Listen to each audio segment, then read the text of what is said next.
So, killers of the Sheikh Mujibur Rahman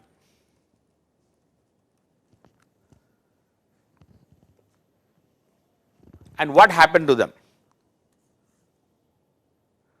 Okay. So, this 90-year-old punishment and all is very interesting for all of us, koi baat nahi. Okay. So, anyway, so this Shahbag Square movement, and just before I talk about the killers, how this Shahbag Square movement is related to India.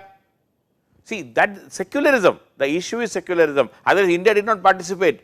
It was a shock to India, it was a pleasant surprise for India that in Shahbag Square so many people or rather this movement has shown the secular credentials of Bangladesh. People are not following the religious fundamental as we thought.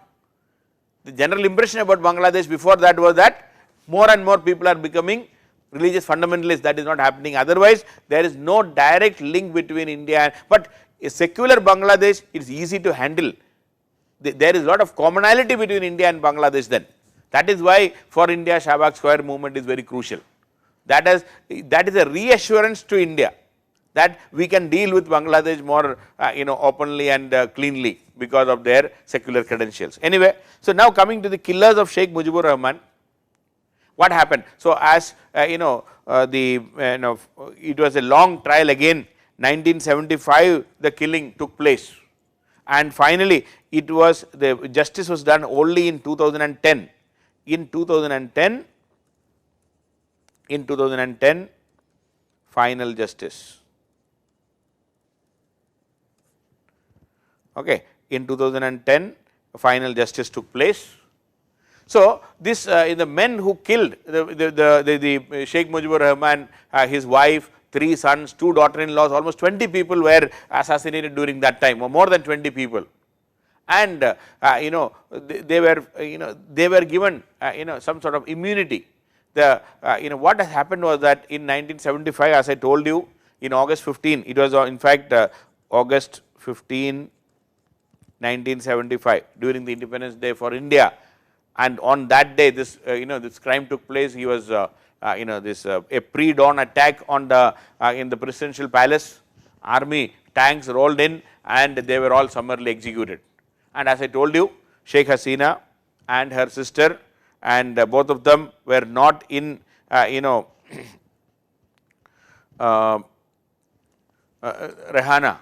both of them were in West Germany because Sheikh Hasina's husband, that late her husband was a nuclear physicist and they were in that Wazid. Okay, the Sheikh Hasina Wazid, Mr. Wazid was a nuclear physicist.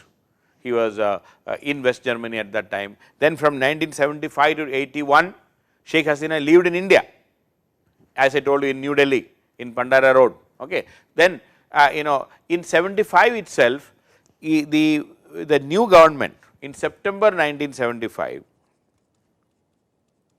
the new government passed an ordinance called the Indemnity Ordinance, an infamous Indemnity Ordinance. Indemnity Ordinance means they were given, they were pardoned. Those who participated in this act were pardoned and they were given indemnity. They are not liable for any of their crime, any of their action.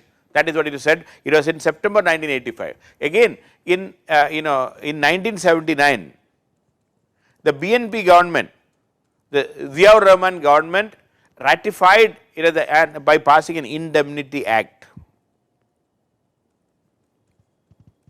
Indemnity Act was passed in 1979. So, they were given judicial or other legal protection. Those who participated in the coup and the killing of Sheikh Mujibur Rahman and the family, they were given indemnity, and Indemnity Act was passed in 1979. And then, as you know very well, till 1990 it was army rule, nobody bothered. 1991 to 1996, it was the BNP government, Begum Khalida Zia government's time. Again, they did not do anything. But when Sheikh Hasina came to power in 1996,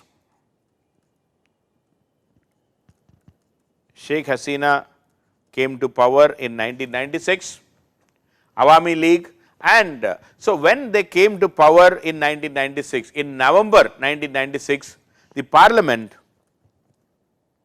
November 1996, Parliament scrapped, and they have revoked this Indemnity Act. Okay, it is scrapped,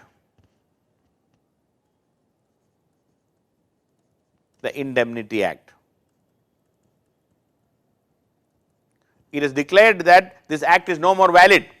That was in November 1996, and in January 1997, charge sheets were filed against 20 accused.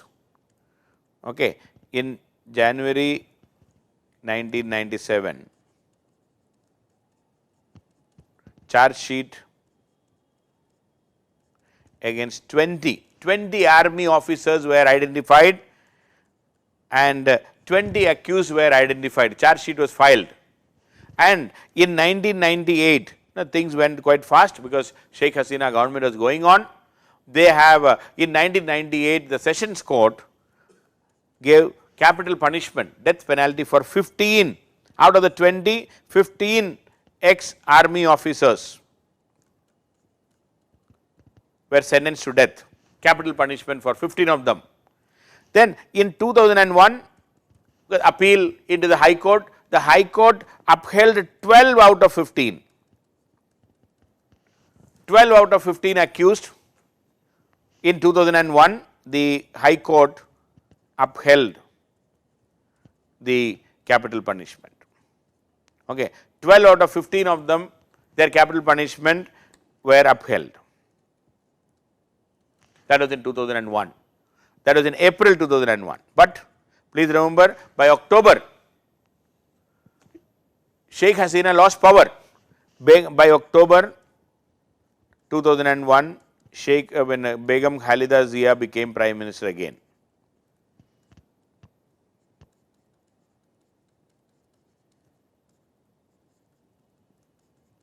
By October 2001, Begum Khalida Zia became Prime Minister again. So during her time, no action was taken.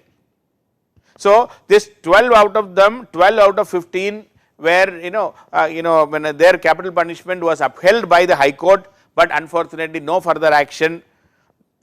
Then 2007-8, it was the, Fakhruddin Ahmad, that neutral caretaker government's time, again no action. Once again, in November, in 2009,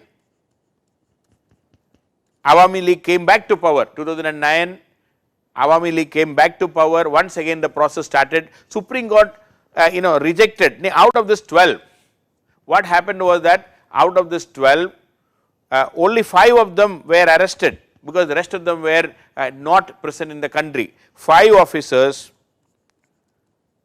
their appeal in Supreme Court was rejected. Supreme Court rejected. That was in November 2009. In November 2009, Supreme Court rejected the appeal by 5 of the officers, and finally in January 2010, okay, in January 2010, these 5 officers were executed, or rather, they were executed.